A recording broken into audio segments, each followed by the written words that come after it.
Hello दोस्तों, स्वागत है आपका अपने यूट्यूब चैनल सक्सेस फंडा पर। और हम आपको पढ़ा रहे थे उत्तर प्रदेश ग्राम पंचायत अधिकारी के महत्वपूर्ण प्रश्न। जी हाँ, जो आपके वीपीओ के एग्ज़ाम के पॉइंट ऑफ व्यू से बहुत बहुत ज़्यादा इम्पॉर्टेंट हैं। यदि दोस्तों आपको आज की वीडियो या इससे पहले की वीडियो की पीडीएफ चाहिए तो आप हमारे वीडियो के डिस्क्रिप्शन में लिंक दिया है, वहाँ से आप जा कर के पीडीएफ को डाउनलोड कर सकते हैं। तो चलिए हम चलते हैं अपने पहले प्रश्न की ओर। और आज का हमारा पहला ही प्रश्न है, कुछ हमने आपको लास्ट वीडियो में कुछ कथन आपको कराए थे जो आपके एग्जाम के पॉइंट ऑफ व्यू से इंपॉर्टेंट हैं।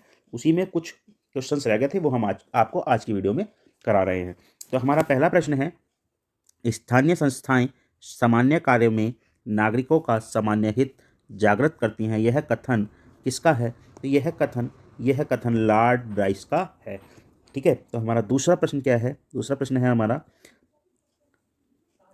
है हमारा, अनुभव यह सिद्ध करता है कि स्थानीय संस्था का उत्तरदायित्व जितना अधिक होगा उतने ही अधिक व्यक्ति सेवा के लिए आगे आएंगे। यह कथन किसके द्वारा कहा गया है? तो यह कथन गिल क्राइस्ट के द्वारा कहा गया है। तो दोस्तों, जितने ये कथन है ये सभी आपके एग्जाम के पॉइंट ऑफ व्यू से बहुत बहुत ज़्यादा इंपॉर्टेंट है, तो आप इनको बिल्कुल भी छोड़ें ना। और हमारा जो अगला प्रश्न है वो ये है, राष्ट्रीय परियोजनाओं के प्रसार के लिए जिन सेवाओं की आवश्यकता होती है उन्हें स्थानीय स्तर पर भली प्रकार संपन्न किया जा सकता है। स्थानीय शासन को इनको संगठित करने के लिए सुगम मार्ग है। यह कथन किसके द्वारा कहा गया? तो यह कथन जो कहा गया वो हिक्स के द्वारा कहा गया। और हमारा अगला प्रश्न होगा, वो होगा, किसी राष्ट्र द्वारा शासन स्वतंत्र शासन की स्थापना की जा सकती है, परंतु स्थानीय स्वशासन की संस्थाओं के अभाव में स्वतंत्रता की भावना नहीं आ सकती। यह कथन किसके द्वारा कहा गया? तो यह कथन डी टोक्यावेली के द्वारा कहा गया है। और हमारा अगला प्रश्न है वो है, राष्ट्रीय संविधान संशोधन 2000 के द्वारा किस राज्य में जातियों के लिए यह प्रावधान किया गया कि वहाँ अनुसूचित जातियों के लिए आरक्षण लागू नहीं होगा? तो कौन सी जाति के लिए आरक्षण लागू नहीं होगा? अनुसूचित जातियों के लिए आरक्षण नहीं होगा, वह कौन सा राज्य है? तो आपका आंसर होगा अरुणाचल प्रदेश। जी हाँ, अरुणाचल प्रदेश में अनुसूचित जातियों के लिए आरक्षण नहीं है। उसका कारण है क्योंकि अरुणाचल प्रदेश में अनुसूचित जातियों का अस्तित्व ना होना इसका एक कारण है। जब अनुसूचित जातियाँ ही नहीं होंगी तो वहाँ उनके लिए आरक्षण भी नहीं होगा। तो चलिए हम चलते हैं अपने नेक्स्ट प्रश्न की ओर। हमारा नेक्स्ट क्वेश्चन है, क्या है? विज्ञान के लिए जो महत्व प्रयोगशाला का है वही महत्व नगर स्वभाव का स्वतंत्रता के लिए है। यह कथन किसके द्वारा कहा गया? तो यह कथन डी टोक्यावेली के द्वारा कहा गया है। तो चलिए चलते हैं अपने अगले प्रश्न की ओर। अगला प्रश्न हमारा बहुत इंटरेस्टिंग प्रश्न है। वो क्या है? किस राज्य में आरक्षण का चक्र अनुक्रम पद्धति 10 वर्ष रखी गई है? वैसे तो आपको पता है 5 वर्ष के लिए और राज्य में है, लेकिन 10 वर्ष किस राज्य में है? तो तमिलनाडु आपका इस क्वेश्चन का आंसर होगा। तो तमिलनाडु में जो है 10 वर्ष चक्र अनुक्रम की पद्धति रखी गई है। अनुसूचित क्षेत्रों में विस्तार अधिनियम कब लागू हुआ? तो 1996 में।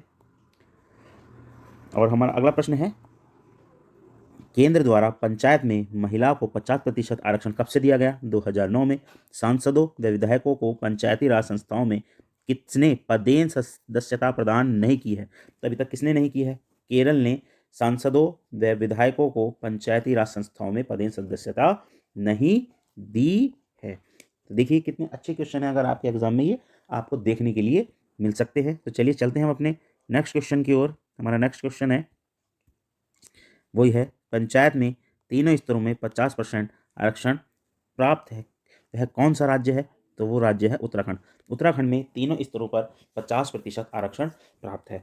इसी प्रकार अगला प्रश्न है धारा से संबंधित भी आपके जितने प्रश्न हैं वे बहुत महत्वपूर्ण हैं। तो प्रधान का चुनाव किस धारा के अंतर्गत आता है? तो धारा 11(ख)(1) के अंतर्गत प्रधान का चुनाव आता है। इसी प्रकार हमारा अगला प्रश्न है उप प्रधान का चुनाव किस धारा के अंतर्गत आता है? तो उप प्रधान का चुनाव धारा 11(ग). प्रधान का चुनाव 11(ख) और उप प्रधान का चुनाव 11(ग)(1) के अंतर्गत आता है। प्रधान का त्याग पत्र या उन्हें पद से हटाया जाना किस धारा के अंतर्गत आता है? तो धारा 18 के अंतर्गत प्रधान से का त्यागपत्र या उसको हटाया जा सकता है।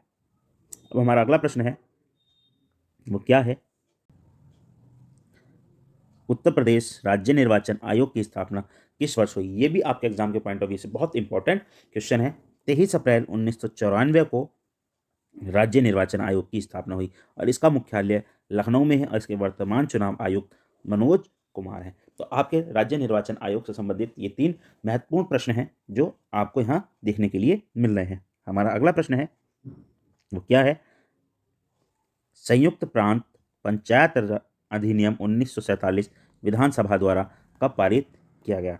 तो ये पारित जो किया गया संयुक्त प्रांत पंचायत अधिनियम 5 जून 1947 को पारित किया गया विधानसभा से, लेकिन विधान परिषद द्वारा 16 सितंबर को संयुक्त प्रांत पंचायत राज अधिनियम 1947 पारित किया गया। कब किया गया? 16 सितंबर को। 7 दिसंबर 1947 को गवर्नर जनरल की स्वीकृति प्राप्त हुई और 27 दिसंबर 1947 को यह अधिनियम गजट में प्रकाशित हुआ और प्रकाशित ही होते ही यह अधिनियम प्रभावी हो गया। तो हमारा अगला प्रश्न है, अगला प्रश्न क्या है? उत्तर प्रदेश में पंचायत की स्थापना किस वर्ष हुई? तो 15 अगस्त 1949 को उत्तर प्रदेश में पंचायत की स्थापना की गई। उस समय, जिस समय पंचायत की स्थापना की गई, उस समय 35,000 पंचायतों ने कार्य करना आरंभ किया था। चलिए चलते हैं अपने नेक्स्ट प्रश्न की ओर। नेक्स्ट प्रश्न है हमारा, उत्तर प्रदेश में पंचायत के विकास के प्रथम चरण की समयावधि क्या थी? तो प्रथम चरण की समयावधि 1947 से 1952 या 53 तक थी। इसी तरह से अगर हम द्वितीय चरण की बात करें पंचायत विकास के, तो 1953 से 54 से 1959-60 तक पंचायत के विकास का द्वितीय चरण था। तो हमारा अगला प्रश्न क्या है? हमारा अगला प्रश्न है, उत्तर प्रदेश में ग्राम सभा व ग्राम समाज का क्षेत्राधिकार का सम्मेलन कब किया गया? तो 1955 में ग्राम समाज व ग्राम सभा का सम्मेलन किया गया। पंचायत अदालत का नाम परिवर्तन करके न्याय पंचायत, क्या चीज? न्याय पंचायत किस वर्ष किया गया? तो 1955 के चुनाव के बाद पंचायत अदालत का नाम परिवर्तित करके न्याय पंचायत रख दिया गया। तो दोस्तों, यदि आपको हमारी वीडियो अच्छी लगी हो तो वीडियो को लाइक करना, शेयर करना ना भूलें और चैनल को सब्सक्राइब करना भी ना भूलें, क्योंकि ऐसी ही वीडियो प्राप्त करने के लिए आपको हमारे चैनल के साथ बने रहना होगा। तो थैंक यू, मिलते हैं हम अपनी नेक्स्ट वीडियो में।